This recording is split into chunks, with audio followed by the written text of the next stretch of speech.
You've had a busy year.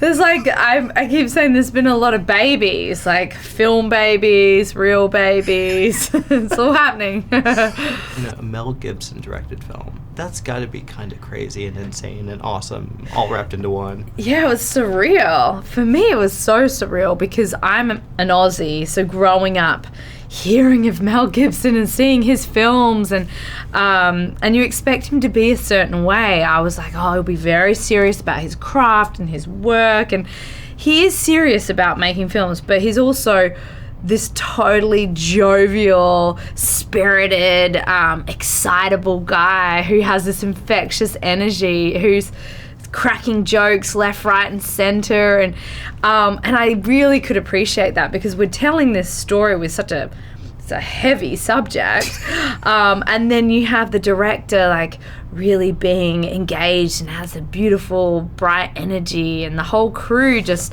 was thriving off of it, and I think it made people work harder. Wow.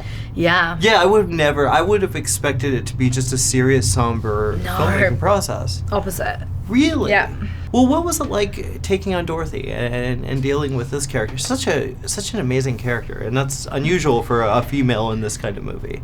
Yeah, I mean, I think we've seen those war films where there's, the typical wife character and she's sad that her husband leaves, but there's a lot of substance to Dorothy. She's a real person. She's very well-rounded, and she has strength and a sassiness to her, and she definitely wears the pants in the relationship, and I loved all those elements of it naturally, but she's also a woman who stands by her own convictions, and it offers such beautiful, unwavering support to her husband, and really has to navigate through a lot of her own internal conflicts surrounding her husband going off to war and also being in the front lines without a weapon. I mean, she probably expected her husband to die in the war, so it was very interesting. I had to prepare a lot. I listened to a lot of her audio tapes and looked at photographs and had to change my voice 100%.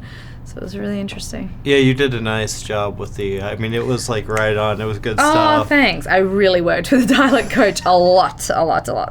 Like, what else did you work on to find her? What was it?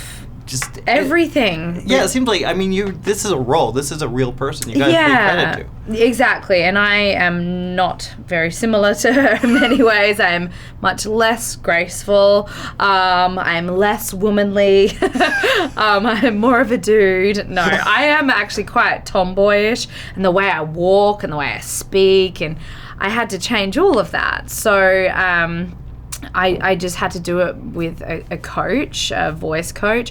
I have a very naturally gravelly voice. Had to get rid of the tone of my voice, change all the intonations, wore a wig, just a whole transformation.